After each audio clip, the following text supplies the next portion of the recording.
Hello students, good morning. Today our topic is Rawls law for case 2 and second one for ideal solution.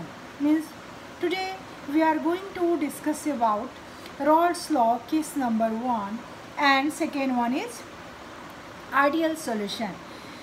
Case number 1 we already discussed in lecture number 5 of chapter 2 solution of class 12. Let me discuss about case number 2 of Rawls law. Rawls law case number 2 जो दिया गया था उसमें solute का nature था वो था non volatile. समझ गए? सॉल्यूट का नेचर था नॉन वोलेटाइल, सॉल्वेंट वोलेटाइल. याद है ना, केस नंबर 1 में सॉल्यूट भी हमारे वोलेटाइल थे और सॉल्वेंट भी वोलेटाइल थे. लेकिन केस नंबर 2 में ये जो रॉल्स ने दिया था केस नंबर 2 के लिए, that is solute is non volatile and solvent is volatile. ठीक है, वहाँ पे केस नंबर 1 में ना हम लोग वेपर प्रेशर निकाले थे, लेकिन यहाँ केस नंबर 2 में मतलब अभी मैं डिफरेंसेस बता रही हूँ. What is the difference between case number 1 and case number 2 of Rawls law. Case number 1 में जो हम लोगों ने निकाला था वो निकाला था वेपर प्रेशर, लेकिन यहाँ केस नंबर 2 में जो निकालेंगे ना वो निकालेंगे relative lowering of vapour pressure. अब now come in this point, what is the difference between vapour pressure and relative lowering of vapour pressure. ठीक है, तो difference number 1, vapour pressure simply vapour pressure है, जबकि relative lowering of vapour pressure RLVP. बहुत commonly we people are habituated to say that RLVP. RLVP का मतलब ये है relative lowering of vapour pressure. ये जो है ये क्वालिटेटिव प्रॉपर्टी है. डिफरेंसेस नंबर 1 समझ में आ गया कि केस नंबर 1 में हम लोग वेपर प्रेशर निकालते थे, जबकि केस नंबर 2 में हम लोग relative lowering of vapour pressure निकाल रहे हैं. और relative lowering of vapour pressure जो है that is the qualitative property. ठीक है, अब आते हैं what is relative lowering of vapour pressure. Relative lowering of vapour pressure ना एक पहले जो हमारा दिया हुआ है, मतलब थ्योरेटिकल वैल्यू जो दिया हुआ है, समझ गए, बाद में उसी चीज़ को same quantity, same operator, same concept को लेकर के अगर हम लोग लैब में प्रैक्टिकल कर रहे हैं, समझ गए, अगर प्रैक्टिकल करने के बाद जो हमारा वैल्यू दिया हुआ था उसके बाद के वैल्यू में अगर डिफरेंसेस आ रहे हैं तो ये कहलाएगा relative lowering of vapour pressure. मतलब थ्योरेटिकल वैल्यू के बाद ऑब्जर्व वैल्यू को निकालना ही क्या कहलाता है, relative lowering of vapour pressure. ठीक है, अब चलो आगे बढ़ते हैं कि आखिर ये relative lowering of vapour pressure क्यों कैसे निकाले थे रॉल्स ने.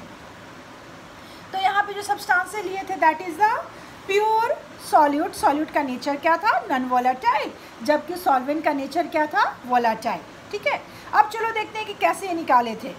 जैसे ही हम लोग लोअरिंग वेपर प्रेशर, जैसे ही सॉल्यूट में सॉल्वेंट मिलाएंगे, समझ गए, सबसे पहले हम लोग देखते हैं कि कैसे इन्होंने अपना सेटअप किया था. समझ गए, जैसे सिंपली यहाँ पे देखो, सपोज करो कि प्योर हम लोग क्या लिए, सॉल्वेंट लिए. सॉल्वेंट का नेचर क्या था, वोलेटाइल. लिखे क्या, प्योर के लिए बताए हैं ना, नॉट साइन देते हैं. ठीक है, PA नॉट हो गया pressure of pure solvent. Second जो सॉल्यूट था वो क्या था, नॉन वोलेटाइल.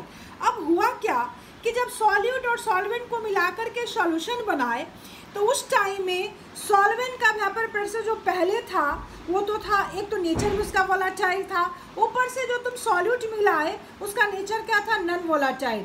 अब क्या हो गया कि सॉल्वेंट का वेपर प्रेशर क्या हो गया, घट गया. समझ गए, ऐसे में प्योर का वेपर प्रेशर क्या होता है, ज़्यादा होता है. और यहाँ घटा क्यों, क्योंकि सॉल्यूट जो था वो क्या था, नॉन वोलेटाइल. समझ गए, सरफेस से क्या होने लगा, देखो धीरे धीरे सरफेस से क्वांटिटी क्या होने लगा, कमने लगा. समझ गए, अब यहाँ पे लिखेंगे क्या, PA मतलब वेपर प्रेशर ऑफ सॉल्वेंट किसके डायरेक्टली प्रोपोर्शनल है, mole fraction of solvent XA. ठीक है, और simply vapour pressure of A को ऐसे भी लिखते हैं, क्या लिखते हैं, vapour pressure of solvent PA not मतलब प्योर, प्योर के साथ क्या लिखा हुआ है बेटा, मोल फ्रैक्शन ऑफ A, ठीक है ना, वो तो मोल फ्रैक्शन उसके साथ कॉम्बाइंड ही रहेगा ना। अब सॉल्यूट मिलाने के बाद क्या हो गया, सॉल्वेंट का वेपर प्रेशर कम हो गया, समझ गए, कम हो गया। तो डिफरेंस इन वेपर प्रेशर को कैसे शो करते हैं, डेल्टा P से। डेल्टा P इक्वल टू क्या हो जाएगा, PA नॉट मतलब प्योर सॉल्वेंट जो एक्सपेरिमेंट के पहले था और जब हम सॉल्यूशन में डाल दिए तो उसका क्या हो गया, PA, समझ गए। PA नॉट माइनस PA क्या हुआ, डिफरेंस इन वेपर प्रेशर, ठीक है। अब यहाँ पे जो प्योर सॉल्वेंट है ना, PA नॉट का वेपर प्रेशर हमेशा ज़्यादा होगा, किससे, वेपर प्रेशर ऑफ A से, समझ गए।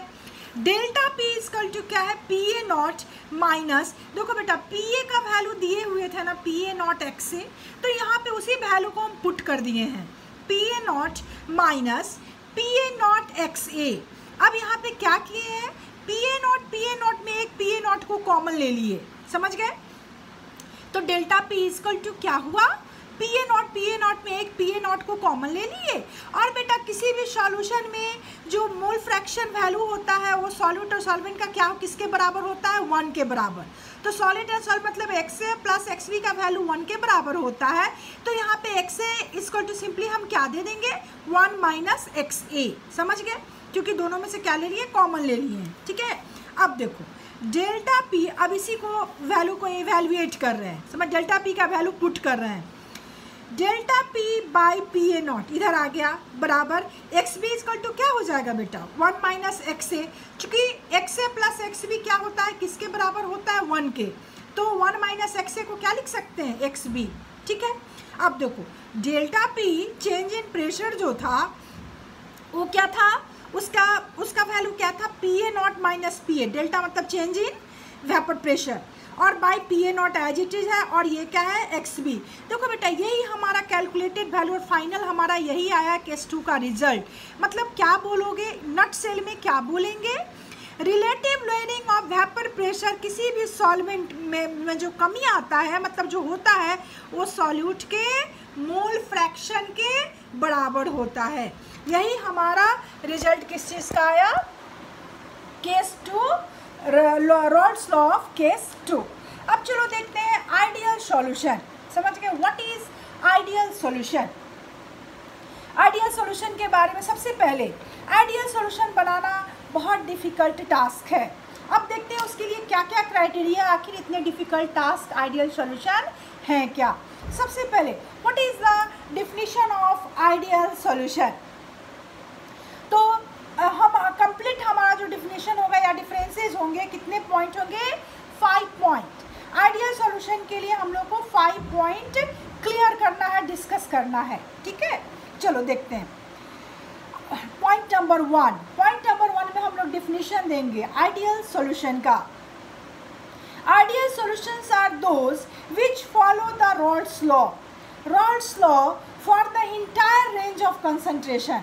एक ग्राफ बना के मैं बता देती हूँ, समझ के, रॉल्स लॉ का जो इंटायर रेंज ऑफ कंसंट्रेशन के लिए जो फॉलो करेगा, समझ गए। इसके पहले भी केस 1 में बनाए थे ये ग्राफ, ठीक है। एक बार फिर से मैं रिपीट कर देती हूँ। Point number 1 is the definition of ideal solution. Ideal solutions are those which follow the Raoult's law for the entire range of concentration. मतलब आइडियल सॉल्यूशन जो होंगे ना वो कम्प्लीटली इस ग्राफ को फॉलो करेंगे। ये वाला ग्राफ केस 1 में बनाए थे, देखो है ना, दिस इज द ग्राफ। यहाँ पे क्या है बेटा, वेपर प्रेशर, यहाँ क्या है, मोल फ्रैक्शन, इस साइड पे क्या था, PB, इस साइड पे क्या था, P, और ये क्या है, P टोटल।